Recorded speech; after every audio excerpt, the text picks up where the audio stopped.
with Aero Velocity, and on this week's episode of the Drone On podcast, I've got Yoshi Schechter of Alamo Airborne. And like Aero Velocity, Alamo Airborne is a drone service provider where Aero Velocity specializes in precision agriculture and forestry management and conservation.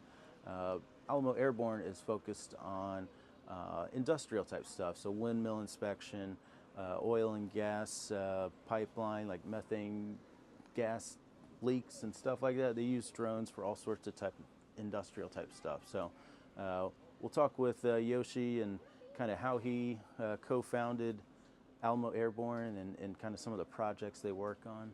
And so stick around, stay tuned to learn more. Also coming up in some future episodes, I've got Randall Warnes of Anzu Robotics, and he'll be talking about some of the exciting stuff Anzu's doing, as well as Doug Heidenberg of the Indiana Department of Transportation Aerial Mapping Office. So we'll be talking with him and kind of finding out how government groups like the Department of Transportation are utilizing drones. I'll be at the U.S. Air Force drone race Friday, and so I'll be meeting with the inventor of the Tiny Whoop, and we'll be learning about how people that use drones as a hobby can get into drones as a career. So stick around, stay tuned. Thank you for your support, and follow along with us on the Drone On podcast. Thanks. Thanks for inviting me out today. I'm excited to be one of your first few guests on your new podcast, and I wish you the best of luck. I hope it Absolutely. Thank you. delivers what you want it to. So good luck Absolutely. with this. Appreciate that. Yeah, so I'm Yoshi. I've been in the drone industry for a number of years. Um, I'm the senior business director for Alamo Airborne. We are a drone services provider. We specialize in infrastructure inspections, primarily in four verticals. Um, we do a lot of telecom. We do a lot of transmission and distribution inspections.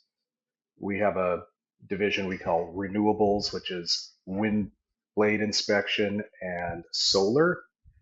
And the other sort of vertical that we do is methane detection or other oil and gas work, sometimes uh, oil and gas pipeline. Mm-hmm. Usually it's with heavy payloads that are detecting various fugitive emissions. I like that phrase, by the Like that way. too. So it's we're not really in the real estate or roofing market, although anything at scale, we are a group of pilots. There's 20 something of us, I think 23 at last count. Um, Most of our guys are military veterans. Mm-hmm. A lot of them had drone experience from the military or post-military, got into drones. We work with a lot of veteran agencies to get more guys on our payroll because we like not just the fact that these guys served our country, which we appreciate very much, and want to pay back in any way that we can. Mm-hmm. Um, but also the mindset of a military veteran or somebody that's been in the military. They understand the chain of command. They understand mission, which is critical for us. Yeah. If we're inspecting a group of assets, it might be, I don't know, 70 wind turbines, and uh, we don't want to just grab what we can grab today. We want to get all 70. So, Mm-hmm. it's kind of keeping your eye on the whole, the bigger picture. Mm-hmm. And our military guys are really good at that. So we Oh yeah. we tend to go that route. But really, those four verticals Mm-hmm. move around a little bit. Like I said, anything at scale. We've done a group of roofs, for example, for a rooftop solar company. So we've done some pre-construction stuff. So yeah, we'll fly Mm-hmm. anything, any kind of aerial inspection is kind of what we do. Um, And we're committed to having employee pilots as opposed to contract labor. mm-hmm. Um, we feel like we just get a better result from somebody that you can, um, I don't want to use the word control, but as an employee, your employer can kind of tell you what to do versus a 1099 or contract labor where it's more like, here's the results that we need, go get it any way you can. Uh, and that doesn't always work. Infrastructure inspection is complicated and multi-layered, and I can dive into Hmm. that if you want to talk about that, but maybe later in the Yeah, discussion. absolutely. We've been around since COVID-ish, Hmm. um, but back in 2014, a friend of mine came over with a DJI Phantom Yep. one or a Oh zero wow. or what, like Yeah, the the original. And we original. were, Yeah. yeah. And so we started playing with it, and it was like, wow, this is so cool. And it was just to see that thing like hovering right in front of you. It was so almost scary in a way. And it was like, wow, there's so much control in this thing. And so I immediately, because I'm a serial entrepreneur, if you will, I immediately was like, how can we make money with this thing? Like, how do we monetize this? Like, it's not just Yeah. taking pictures from the sky. There's got to be more to this. And um, this friend of mine was also kind of a tech entrepreneur guy, and we sat down and we came up with this idea of what businesses need lower insurance premiums, and because that's expense that high risk jobs tend to incur. Hmm. um, or excuse me, that's an expense, right? And then what industries are sort of labor intensive and also cyclical. So we thought about painting and commercial painting. You need a lot of guys to do a painting job. You need scaffolding. You need insurances. And then it rains and everybody's at home and you've paid for all this stuff. And, what do you do? So we looked at at commercial painting and said, Hmm. wow, if we could somehow figure out how to paint with drones, we'd really be onto something. Yeah. So this is when all the learn by failure happened, and we had like an airless paint thing hooked up to the front of this thing, and we were figuring out like the propeller wash and how are we not going to paint on the person's window, and quickly discovered that you're going to paint on the guy's window. Like, just Mm. GPS resolution wasn't where it Yeah. is today, or where it needed to be. And Hmm. we thought, well, maybe we can crawl before we walk. And we thought, well, maybe we can wash a building Hmm. with a drone. And we kind of shelved the idea for a while. And a couple years later, I came across this group of students from, I want to say it was the University of North Carolina. Anyway, maybe Chapel Hill. Um, Andrew Asher from Lucid Drones, if you guys know him. Um, he was actually in a student competition and came up with this idea of painting with drones. And we were sort of having this parallel path. And he quickly discovered also uh, that you need to crawl before you walk. Hmm. And it made sense to wash a building with a drone before you paint it. So he worked with Harris Ariel and a couple other guys in his neck of the woods and developed this platform. And we were one of his early adapters. If I'm not mistaken, he holds the patent or one of the patents for drone painting, um, or maybe it's the university he attended. But that was what Hmm. interested me. And so, yeah, we decided to be one of his early licensees, and we bought a couple of Lucid C1s and used them successfully. It was a lot of fun. It's a cool thing. It's a soft washing, so it's a chemical Hmm. wash. Everybody spends money on their sidewalks and their siding, and their house looks great. And then you back up a few feet, and you look at their roof, and it's moldy, and it's got branches on it, and it's like, what, maybe they blow it off or something like that. But most of the time, people don't think about cleaning their roofs. Hmm. So we changed that, or we tried to, and it's become kind of a whole industry now. There's quite a few manufacturers of drone washing drones. Well, the story continues. During COVID, we kind of ran into some supply chain issues, and we were waiting for parts and pieces for our truck and for the drones. So I took a thermography class through ITC and got my level 1 thermography Oh, wow. certificate. Hmm. Um, and quickly discovered that there's not a lot of independent thermographers. We started getting calls from oil and gas companies that were looking for thermographers because in some states it's actually required to have a thermography certification to collect that data. So having a drone pilot, my 107 and thermography was turned out to be a pretty good combination, and Hmm. we started getting some contracts with the oil and gas companies, and also quickly discovered that nobody really Googles cleaning your roof with a drone. It was Yeah. so it's kind of a novelty. It's a traffic stopper. Whenever we fly that thing, the traffic is stopping and people are looking, and it's great. Yeah. But it's a get out there and sell it kind of business, and Hmm. not a lot of contracts, and mostly residential. Although we did do a few apartment buildings and bigger Hmm. buildings. Um, so we sold off that side of the business, and continued with the inspection and grew it into kind of what it is today with a couple dozen pilots and some decent contracts, and Yeah. uh, it's a fun business.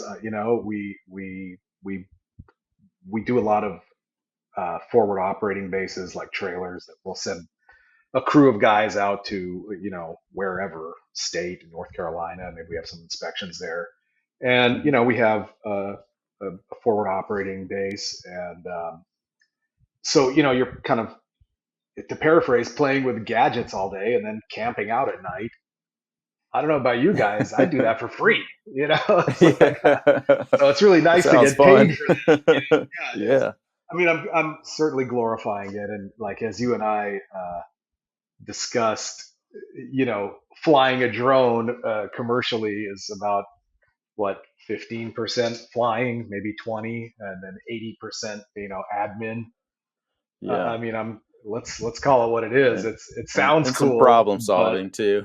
yeah, of course, yeah, but it's you're trying to figure out other people's systems so you can upload data into their Hmm. appropriate buckets or whatever the case may be. And every one of our customers has a different solution or system or software that we're trying to comply with, or a different intake methodology of um, you know what they're doing. What we try to Hmm. do is kind of start at the deliverable. Whenever we get a new prospect or job or customer or mission or deployment that we need to go out on, we'll Hmm. have a discussion about, okay, what is it that we're delivering to our customer, and then we share that information obviously with our pilots, as opposed to just saying, okay, here's a shot list, take these 8 pictures. No, we sit down and we say, hey, Will, our customer is trying to build a 3D model or a digital twin from this. So make sure that you're not leaving too much gap, or like Hmm. all the details that need to Yeah. happen. And then we try to document everything and have uh, a good transfer of information all the way up and down, from the customer to our pilot and then back to our data team, and whatever needs Hmm. to happen in between. And that's usually where the breakdowns happen, and that's become sort of the focus of our project managers, and Hmm. what we do sort of at the back office. So Yeah. that's a little bit about who we are. We're mission driven. Like I said, Hmm. we we operate at scale. We're not looking for the one-off jobs, although we do them. Hmm. But we really want it, uh, to be able to deliver at scale. And Yeah. the truth is, it drives the price down to our customer too. So just to talk about that for a second,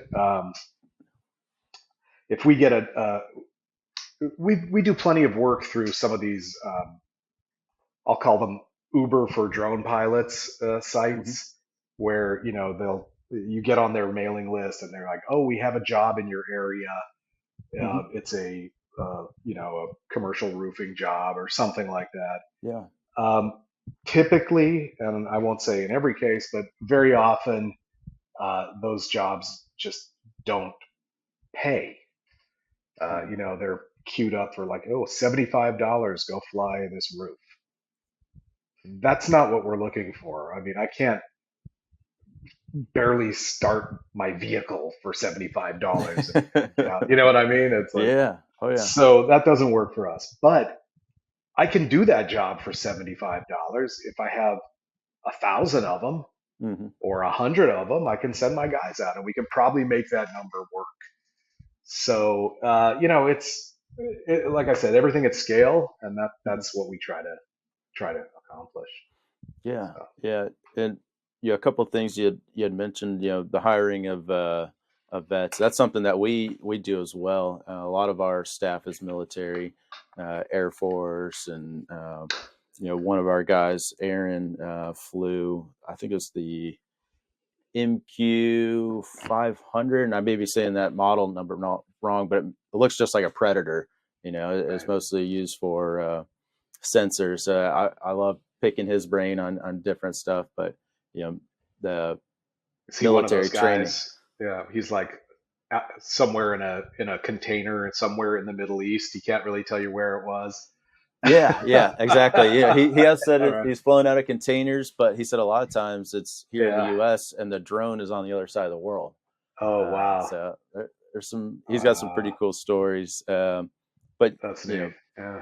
Yeah, we uh, have a couple of those guys. We had a guy that was working for a government contractor. Yeah, in, all he said was Syria. He didn't say where oh, exactly. We yeah, didn't ask. I don't want to know. yeah. But those types of guys have you know tons of experience, and like you're kind of mentioning the mission mindset. Right. Doing what it takes to get the job done. At a professional level. So I thought that was And really that's cool. And you know thinking on your feet, like you kind of touched on it before, like solving problems.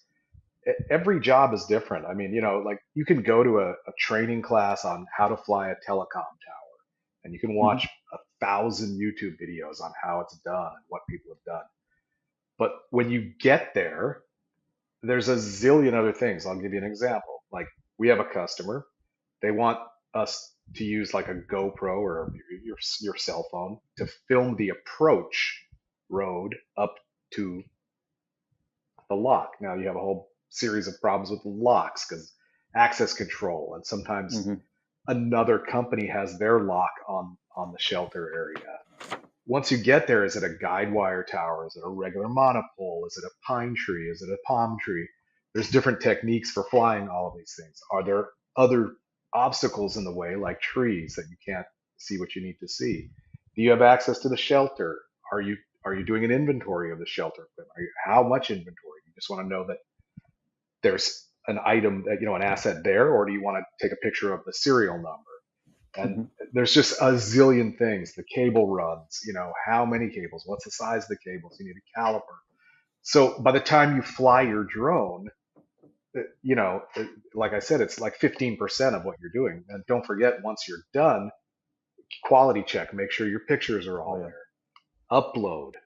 That the upload processes can be twice as much work as the whole inspection Hmm. in some cases. So yeah, it's and then it's understanding those like when you're on site, there's no manual for like, oh, it's a guide tower with a shelter that's over here and a tree there. Like you have to think and process that, and how am I going to do this? We also do some terrestrial lidar stuff, Matterports or Leicas Hmm. or whatever. Even we've been using Insta 360s now too to do some Nice. captures of sort of basically, again, it comes back to explaining to our inspector slash pilot what's the deliverable. Okay, Hmm. this customer wants a digital twin, a 3D model of not just the tower but also the shelter and everything that's in there, and they want to be able to zoom in, so well that they can see a serial number. So we don't have to collect that. They'll do it themselves. So that's one type of inspection, another that's a very detailed, inventory. Then we have on the same tower another company, and this has happened to us where we go back to the exact same tower. Another company has hired us to do an analysis of if there's room for more antennas on that tower. Completely different flight. Then another company will hire us to do a line of sight flight. They want to know, can you see, or what tower can you see from that tower? And those are usually like municipalities or police forces or cop radio stuff. Hmm. So, and this all happens on the exact same tower, right? You've got Yeah. three different inspections, three different sets of data, three different ways to upload it. So, to say, yeah, oh, we do telecom, it's a little bit of a sort of only a half statement. So, Yeah. And yeah, kind of a reoccurring theme that I think has come up on this podcast is how drones just save so much time, energy. Supplying those reports. I can imagine the only way to do it before drones was having somebody climb up the tower. So I think right. safety wise, it has to save a ton of time, and then I'm sure there's Yeah. all sorts of training and stuff that a person climbing that tower has to go through. Well, and I'll give you a gotcha too. And this is for the guys that are growing their drone businesses and want to get into this space. Insurance, and I can't believe I'm mentioning it again because that's like my least favorite subject. But having the appropriate insurance to get those jobs is a little crazy too. Most insurance companies don't understand what a drone inspection is, so they're putting us into like an aviation category, and it's a completely different thing. Um, Also, the insurance requirements, for example, on some of these telecom towers, they have their master services agreement that you have to sign and comply with. And Mhm. within that is climbing insurance. Even though Oh you'll wow. never climb, but it's just a requirement. Mm. Sometimes you can get them to waive it. Sometimes you can't. It just depends on the company. Yeah. Um, there's a lot more to a drone business than just flying drones. I mean, that's the product, but like any business, I mean, accounting, payroll, insurances, Hmm. HR, it's Yeah. time consuming, but obviously necessary. Yeah. Yeah. You Yeah, got to have the foundation there before yeah, you can even get out. for Yeah. sure, for sure. Yeah. Yeah. Now, you guys have your own podcast that I've listened to, Alamo Airborne podcast. It was on Spotify and Amazon and Apple, so it's on all the networks. Yeah, But one of the we things that have we've been inconsistent with it, and I'm sorry. We have a couple of episodes, maybe three episodes out there, but we kind of do try to do a deep dive into the drone business, and we get deep and talk about details of the kind of stuff we're faced with, kind of what we're doing now, but a yeah, little bit deeper dive. Yeah, and I thought it was really interesting. I learned you guys had talked about some of the inspections on windmills, and some of the obstacles you guys run into. Even with the windmill shut off, and if you're using a drone to inspect the propeller, or I guess windmill vanes. I don't know what the right term is, but um, just some of the issues that you have with the drone, and even if it's shut off, windmills are specifically put in a place that's windy, so you're flying the drone around, right. and Yeah, so I thought that was really interesting. It's not yeah. something I have experience with, but It's those are really fun. There's a lot of software out there now that's starting to automate those inspections. Much like like a pre-plan, you pick the points on you set the blades in a specific pattern, and then you kind of pick the center point and the edge points, and then you hit go. And I like those that when they work. But most of them that we've done, I would say 98% have just been manual flights, and you really learn how to fly in various conditions. But you're now, I understand now the new the Matrice 4E has like cruise control, or Oh maybe it's an wow. update on the new firmware, which that's a godsend because what we do is we drop, we fly descend or ascend at between zero point 0.7 and zero point 0.9 meters per second, Hmm. and we have our shutter taking a picture every X seconds. I don't remember what it is now, but because we're trying to get an overlap for our AI, right? Hmm. But it's all manual flying, and you've got sometimes 45-mile-an-hour gusts. It's better to fly it with like an M3 or 350, a Yeah. bigger bird. Bigger, heavier. My favorite drone is the M30. Hmm. Um, it's just kind of in between, and it's got a great camera, and it's a nice size. And then M3 is a great machine, 3E, 3ET. Um, but in a 45 mile an hour sustained wind, it's pretty well like sideways. And if you're facing the wind, it's kind of trying to correct itself and doesn't, when you have that head on wind, it's difficult. And when you're doing a blade inspection, right, you're getting four angles, right? So you're coming in, you're going up, and you're going around the blade, down, and back up, vice versa. Hmm. And so you're getting every wind direction, no matter what you do. So Wow. yeah, it's a fun blade inspection is kind of fun. You're out in the middle of nowhere, and it's usually scenic and windy, and typically by yourself. And I don't know, I like those inspections. I'm you know some of Yeah. my yeah To get the the manual ones. blades to get the blades shut off, is there a technician that you're in contact with, or they just know that you're going to be there at a certain time, or how's that work? Depends on the farm. Some of the sometimes we'll have a guide with us, a guy that a technician that'll turn the blades, and usually these things are big steel poles, and they're inside controlling the the rotation of the blade. So we'll tap the the side of the metal with a rock, and then he'll know to stop it. But the Gotcha. brakes on those things are tricky, and then there's other farms where we go and turn them ourselves, and Wow. you just sort of learn. It's like, okay, 3, 2, 1, and then you hit the brake. You kind of learn how to do it. Huh. Um, it's fun. It's Yeah. there's some other techniques, but I those are the ones that I use, and they're Yeah. effective. And That, blade inspection can be a lot of fun. It's neat, and I love the new automated stuff. It's really cool too. There's also another company that approached us. They have a lightning strike detector, and it's a payload on the bottom of a 300 or 350. It actually goes up and like you touch the blade, and it takes some sort of thickness reading or something. wow. It's kind of interesting.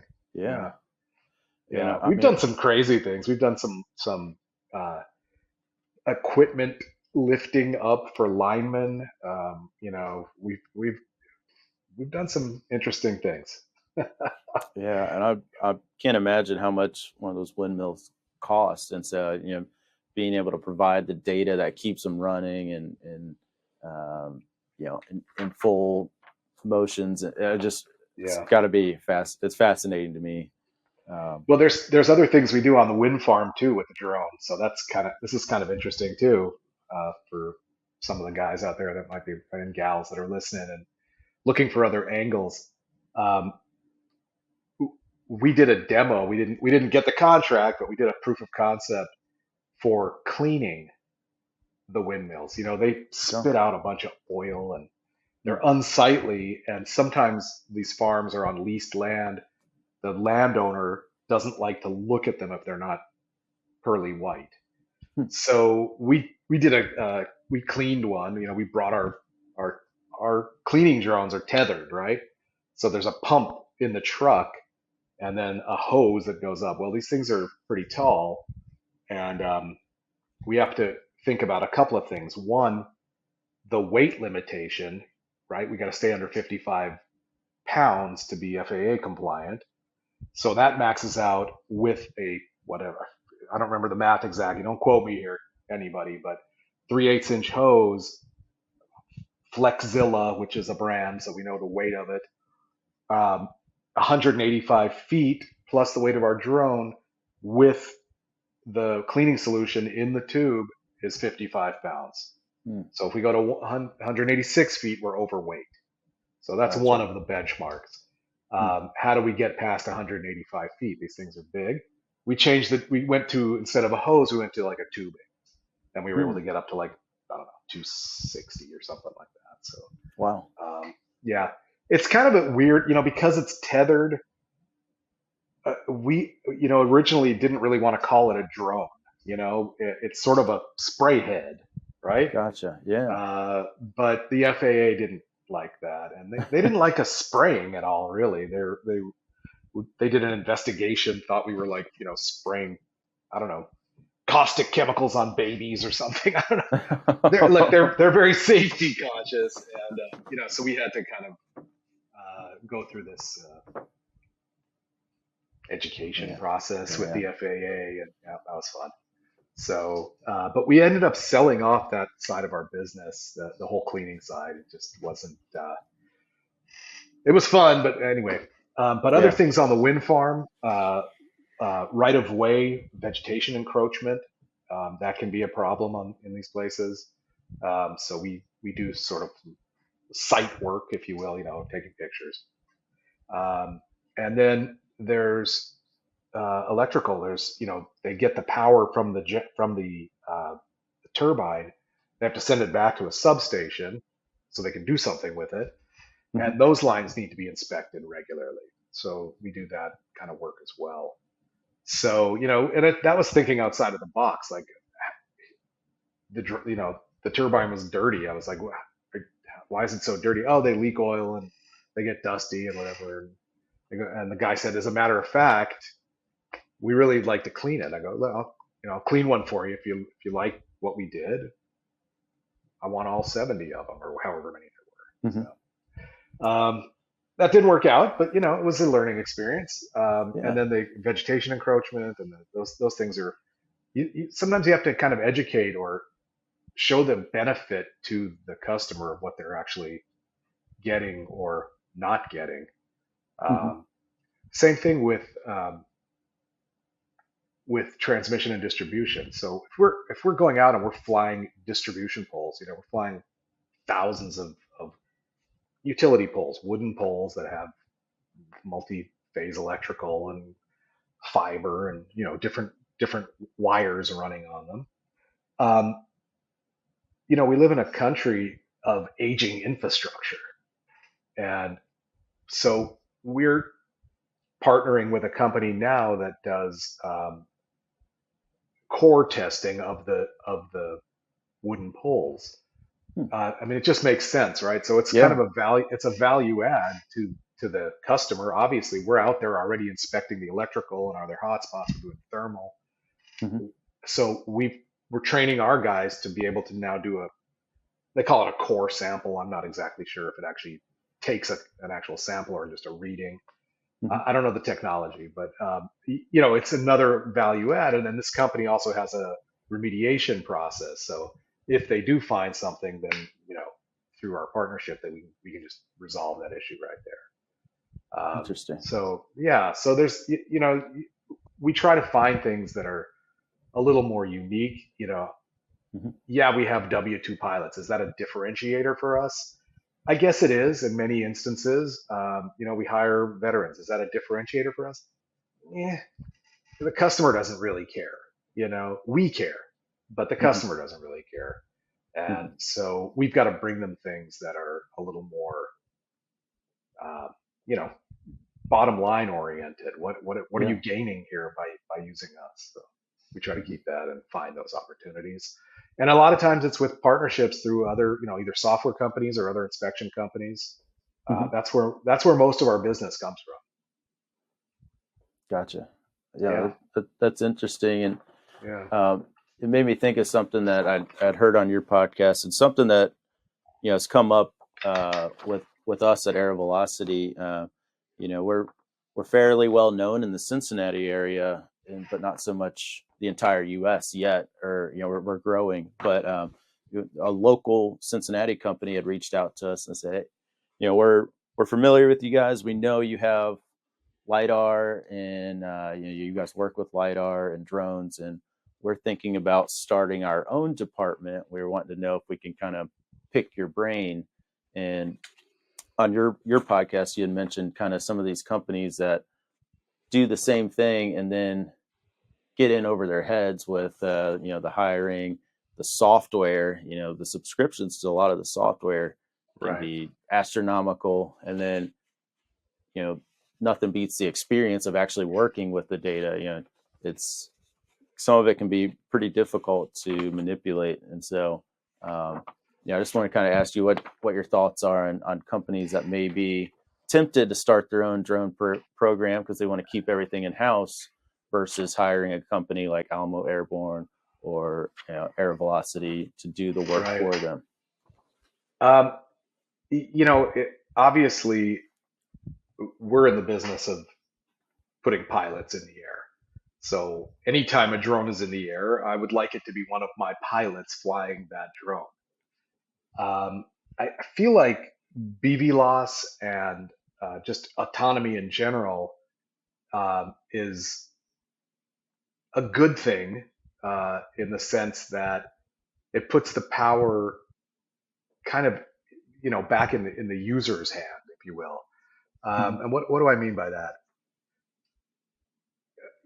We have a relationship with a company that does blade inspection, and they have a piece of software that they have. It's like bring your own drone kind of thing, right? Like it's sort of like bring your own device to work, bring your own drone to, and it's for farmers. So they want to put in place an opportunity for their customers. When I say farmers, people that own these wind farms, they want their customers to own these drones and do these inspections multiple times a year. And it's really not a bad idea, right?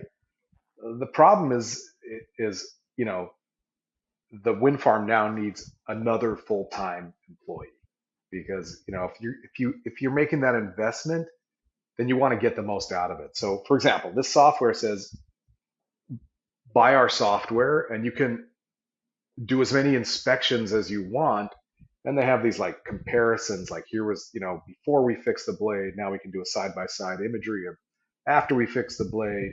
And we can kind of keep track of when we fix stuff. There's a whole sort of life cycle component to this software. It's a great tool for a wind farm owner. Um, do they want to hire a full-time drone guy? No, they're not really doing these. I mean, they're not really doing these inspections that often. They do them at best 3 times a year.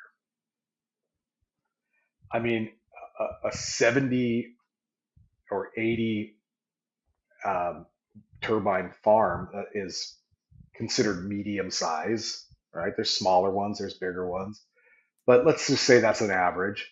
I can send 2 guys up there and they're getting 8 to 10 of them a day.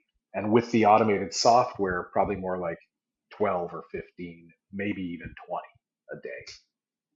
Why would this farm hire a full-time employee? They can just call Yoshi and we'll come out and fly it for you. You don't even have to Mhm. buy the drone. We'll bring the drone. Yeah. So they're saving a ton of money by still using us, even though these software companies are trying to make it like, oh, you can just do it yourself. You can, but it's still nice to have a professional. You don't have to, their employee doesn't have to be a 107 guy. It can be just a Mhm. regular technician that's turning blades that's there anyway. Mhm. So I don't see it as a bad thing. And I think there's opportunities in everything. It's just how you look at things and how you kind of sell yourself and what you bring to the table. It's not just, doing the inspection and delivering the pictures, right? It's the experience of, okay, we know when the wind is like this is not going to work. When the angle's that way, when it's not yawed right, when the blade's not in the right position. there's a zillion little, gotchas that that an experienced drone pilot or an experienced drone services company will, we've been there, done that. I mean, I'm not saying that in every situation. We learn all the time, Hmm. but the big stuff uh, is already learned, and that's why I think those companies and that have these automated solutions, um, that's great. It's only expanding the reach of flying robots, and Hmm. but somebody needs to control those things, and why not leave it to the professionals? That's what we do. We are right now, we deploy and we're live in person at these sites. We are currently working on a nationwide BB loss, and with 108 coming out, that's going to change things a little bit. Um, it, so we want to be able to have more or less field technicians, call it a pickup truck with a dock in the back, that drives around, and that field technician will do all those ground photos that we were talking about, while a pilot back at the command center will fly the mission and gather Hmm. what they need to gather.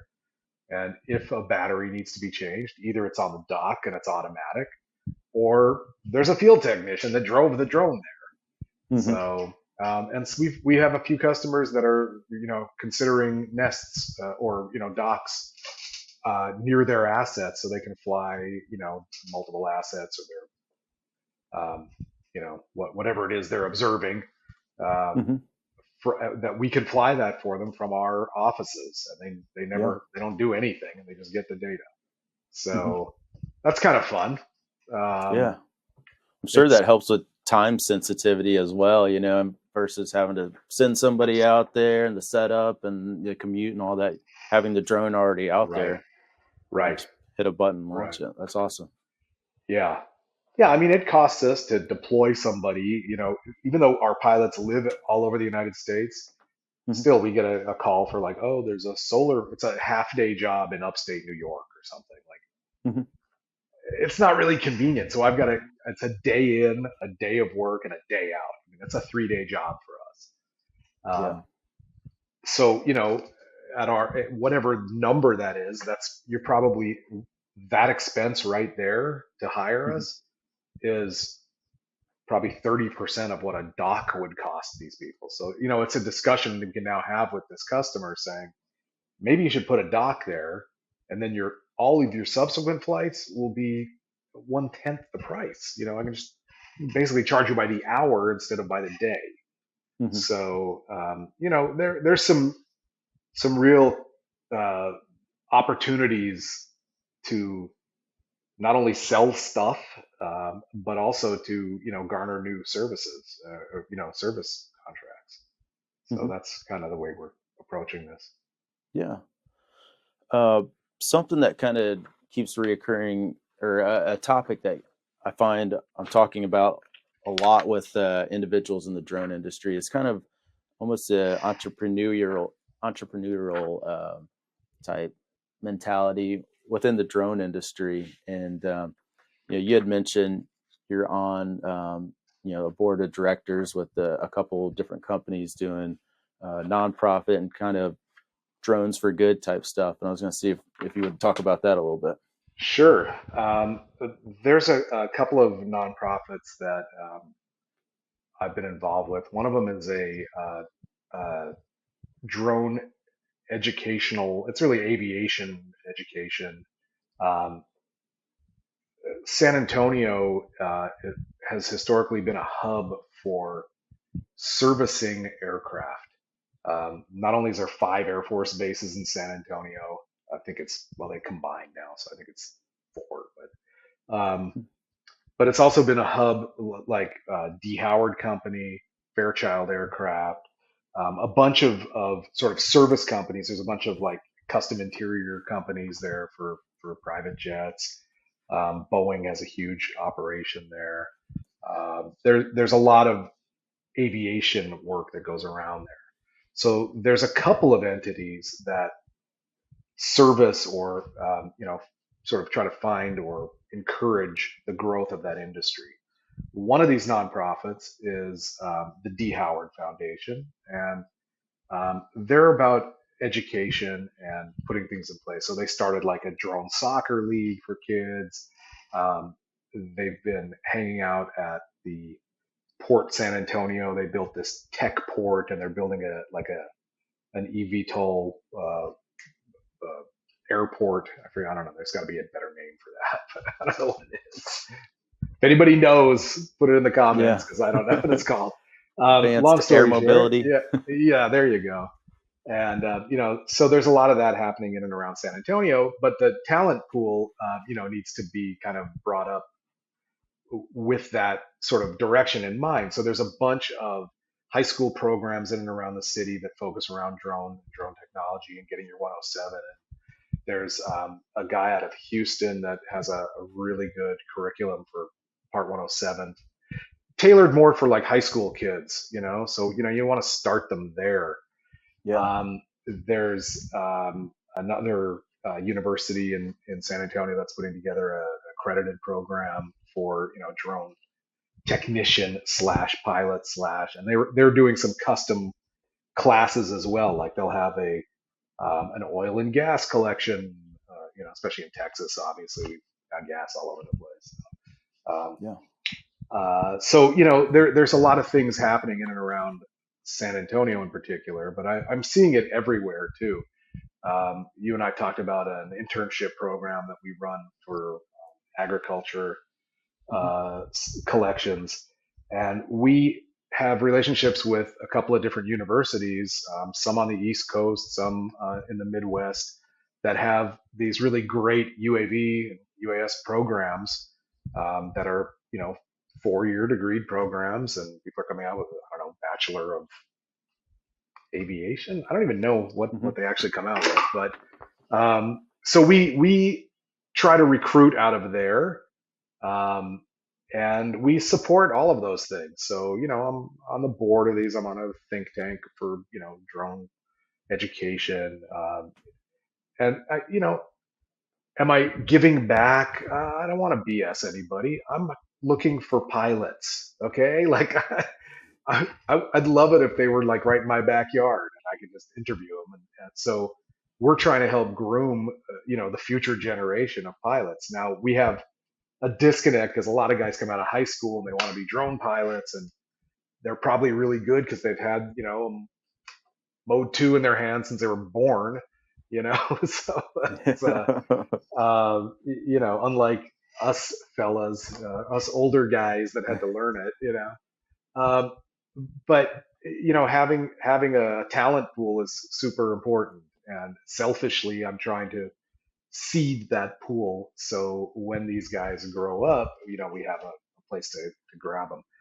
What I was going to say, the problem is the disconnect between high school and our insurance. One more time, kill me now. Uh, you have to be 21 years of age to be on an oil pad or something. Yeah, gotcha. I don't know if that's actually true, but stuff like that where we have to sort of vet and figure those things out. So, but we try, and Hmm. you know we keep pushing on pushing on the car, trying to get it up the hill. So that's what Yeah. we do every day. That's something that that we've been dealing with recently, and got the pleasure of working with Sinclair College. Aero Velocity is based right north of Cincinnati, and so we're less than an hour from Dayton, Ohio, which birthplace of aviation, the Wright-Patterson Air Force Base. It's just a very heavy aviation area, and so partnering with Sinclair, who's based in Dayton, um, they have their own UES program, and we've started a internship program as well. And Oh, so, cool.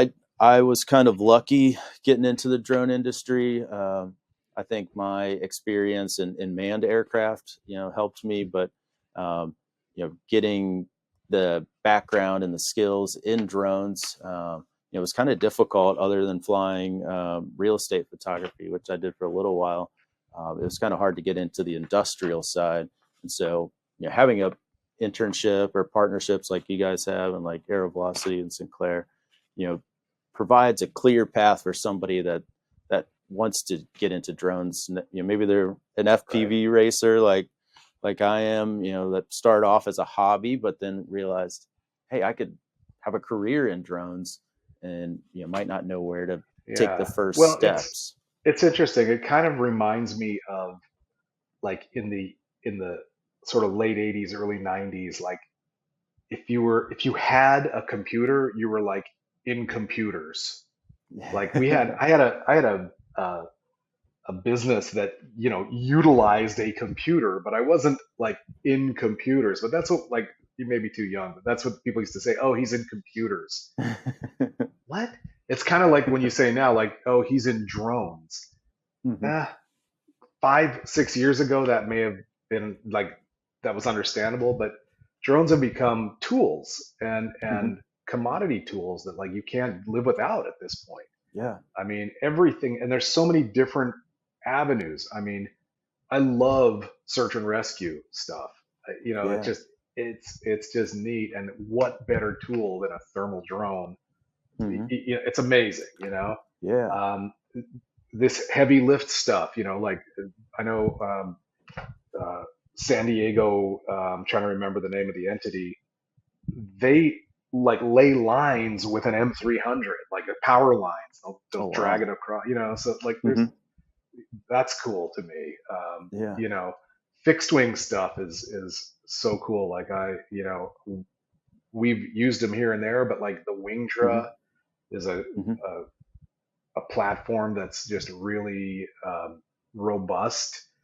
Yeah. Some might say it's a little too pricey or don't like their subscription model or whatever, but the tool itself is cool. Hmm. And wow, can I capture a lot of stuff? Obviously, other fixed wing stuff. We're Hmm. working with a company from Israel right now who has I think they call it a floppy wing. So it's a vertical takeoff, but it'll cruise at like 100 clicks an hour. But the wings themselves kind of do this kind of Oh thing, wow. Yeah. and it's just super nimble. You can hover with it, and we're looking to capture large swaths of land in the various oil and gas basins, so we can Hmm. collect data and sell it to our customer. Right? I mean, that's what Yeah. this is all about. So there's just so many like splintery opportunities. I mean, real estate photography, I know guys that are making money doing that. I mean, Hmm. it's not my bag. Again, at scale, I'll do it, but but but even that, like, there's contracts out there. I've got another buddy in the industry that does billboards for a billboard company. They need a certain profile. They want the same pictures of their billboards, and it's all around the country. And he farms the workout, but it's an interesting approach. And he landed a contract, a national contract to do that. So good for him. Yeah. Awesome. There's lots of working for other DSPs if that's your style. Hmm. There's a ton of flights out there, Oh yeah. and don't let the autonomy or the BB loss scare you. There's only more and more and more flights every day. Hmm. There's more opportunities. People are utilizing drones more and more as a productive tool. Um, and it's a flying robot. It's a flying camera and flying whatever sensor you put on it. You now have a unique perspective uh, to deliver data that 5 years ago these customers didn't even know what to look for. So if anything, they can educate us on what they need, and we can develop solutions that they didn't even know they needed. Hmm. So, and that's kind of what we try to do. Now, you have to have these relationships. Um, I'm all over LinkedIn. That's a great place. The drone industry is pretty strong on LinkedIn. Yeah. I've been accused of being a LinkedIn whore. I'm sorry, but that's my primary social media. I don't Yeah. spend a ton of time on Instagram or Facebook, but LinkedIn is, it's my professional uh, connections are mostly there. Hmm. Um, and it takes time to make friends, and Yeah. to become somebody that people can trust, or and like any industry, the bottom line, even though you might be bidding on some huge project, or doing a one-off roof job, people buy from people. Hmm. So it's important that you keep the sales perspective in everything that you do, and that's keep your eye on the ball. I mean, that's if Yeah. there's any advice that I have for budding drone enthusiast that maybe wants to turn it into a business, Hmm. find something different that you can do with your drone, or go work for Alamo Airborne or Aero Velocity, and see what other things are out there. Um, and who knows where it'll lead you. Hmm. This industry is in its infancy, and there's a ton of opportunity. I'm not afraid to talk. I mean, Aero Velocity technically is my competitor, but we're friends. We don't. There's plenty of work for both of us. Can we help each other? Sure, sometimes I think we can. We may Yeah. have a job that we need some of his guys on, vice versa, or an Hmm. expertise that hey, we've got this customer that wants to do some methane detection. We don't know anything about it, Yeah. or conversely, well, I need some ag work done. So Uh-huh. we help each other as Yeah. much as possible, and I think that's an important distinction when you're in a small industry. Hmm. Also, everybody knows everybody. I mean, you go to these like Geo Week, which is going on right now, and I'm not there, neither are you. And or yeah, I don't know. We've sort of shied away from sort of the drone shows, and we go to more industry specific shows. So we'll go to the wind turbine shows, we'll go to the solar shows, we'll go to the utility shows, and that's where more of our leads are coming from. We Hmm. don't always exhibit. Sometimes we just troll. I don't know. Are you allowed to do that? I don't even know, but we do. Yeah. So, Yeah. uh, Sometimes the face to face is so much more effective than an email or a LinkedIn message or something like that. I went to the Energy Drone and Robotics show. It's in the Woodlands every year in June. By far, if you're in anything to do with sort of oil and gas or energy, that's the drone show to go to. I think it's year 7 or 8 now, and it's been amazing. It's starting to get a little bit watered down, or just like drone, but the people that are there are the decision makers in that industry. They want to see what's up, what's next, what's going on, so it's really great. Sure, I see all my friends at all the booths and everybody that we know through the industry. But on the floor, I was talking to this guy from an unnamed oil and gas company who went to my high school. We were in the same year. Oh wow. And he's like director of aviation for this giant pipeline company. And within 2 weeks, we were like one of their preferred vendors. Wow. So it's kind of about who you know. We didn't get a ton of work from them. Don't get excited, but it's nice to at least be vetted and have the opportunity to know who to talk to at these companies, because that's the biggest challenge. It's like, yeah, I can open LinkedIn, and then what? Hmm. You got Yeah. to know the right. Am I talking to the right person? Honestly, the drone business is sales. It's sales 101, and that's really the only way in any business to succeed. But um, Hmm. the drone business is very much who you know.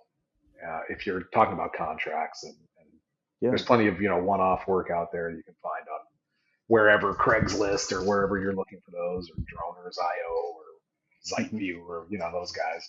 Um, that's not what we're looking for. We're sort of upmarket and going. We're doing infrastructure inspection. It's the real deal, and Yeah. we like to treat it as such. But it's all Hmm. about relationship building. Yeah. I mean, that's the bottom line. Yeah. And that's kind of my or our Air Velocity's idea of starting this podcast is building those connections, giving people a platform to share their corner of the drone world and some of their ideas and kind of bridging the gap in the industry of, people might not know that Aero Velocity specializes in multispectral cameras. They think maybe we only do LiDAR, or Right. that maybe you guys only do oil and gas. But through this podcast, they learn so much more about your company, Right. and then somebody can Google it, and now there's something online that they can go and listen to and find out about your company. And so, Right. that's kind of my idea with this podcast and meeting. Well, I appreciate you Yeah. having us on. We're we're growing. We're always hiring good guys and gals. We are kind of a contract based company. We'd like to keep busy, so Hmm. those are the kind of jobs we're looking for. And Yeah. we don't turn over a bunch of pilots, but we keep hiring them. So that's Yeah. the good news. Yeah. We're in a So if similar boat. yeah, Yeah. yeah. And you can hit our website, alamoairborne.com. I think it's careers.alamoairborne.com if you want to drop your resume to us. We'll look at them all the time. Hmm. Um, yeah, reach out anytime. Yeah. Feel free, Yoshi at YOSHI at alamoairborne.com. Yeah. And Absolutely. feel free. I answer all my own emails.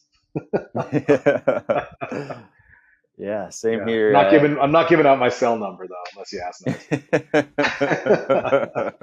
Well, I feel lucky to be one of the lucky ones that has it. So I won't share it. But Cool. yeah, thank you for coming on the podcast, and it was really interesting to hear all about you and your background in Alamo Airborne, and look forward to keeping in touch and Sure. seeing the stuff you guys are doing. And then Awesome. if anybody needs Thanks to get a again. hold of, Yeah. check us out.